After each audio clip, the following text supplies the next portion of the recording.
কয়েকটা কথা বলবো। আমি অসুস্থ মানুষ,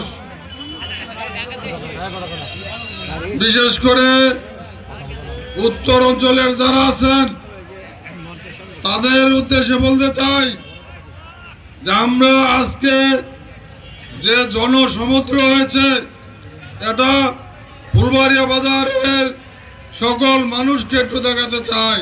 আপনারা যাবেন? ধন্যবাদ।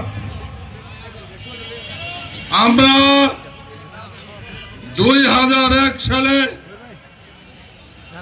ইঞ্জিনিয়ার শামসুদ্দিন আহমেদকে একইভাবে নির্বাচিত করেছিলাম। তখন আমরা যারা উত্তর অঞ্চলে ছিলাম কষ্ট হয়েছে, কিন্তু আজকে এই উনার ওয়াইফের যে নির্বাচন সেটা উত্তর দক্ষিণ একাকার হয়ে গেছে। আমি এই ফুলবাড়িয়া উত্তর অঞ্চলের একজন সম্ভ্রান্ত পরিবারের লোক। আমি যার তার পিছনে রাজনীতি করতে পারি না। আমি ফেসবুকে সেদিন একটা বক্তৃতা শুনলাম, জিব্বা বলে কেটে দেওয়া হবে। 12 তারিখ নির্বাচন রেজাল্ট হওয়ার পর আমি বলতে চাই কারো কাপড় চোপড় থাকবে না। সংগ্রামী বন্ধুরা আমার,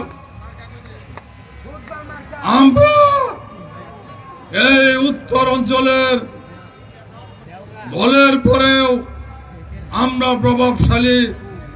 ইনশাআল্লাহ আপনাদের কোনো আচর লাগতে দেওয়া হবে না। এবং 12 তারিখ অধ্যক্ষ আক্তার সুলতানাকে আমরা ফুটবল প্রতীকে অবশ্যই অবশ্যই বিজয় করব। কোন প্রশাসনিক প্রশাসনিকভাবে কোন ধরনের কারচুপি করার চেষ্টা করলে আমরা ফুলবাড়িয়া বাজারে আগুন ধরিয়ে দেব। এখন আজকের থেকে আমি আরো আগে নেমেছি, কাজ করতেছি। আজকে আমি আপনাদের অগ্রভাগে থাকবো, আপনারা সকলে থাকবেন কিনা? সকলকে ধন্যবাদ। আসসালামু আলাইকুম ওয়া রাহমাতুল্লাহি ওয়া বারাকাতুহু।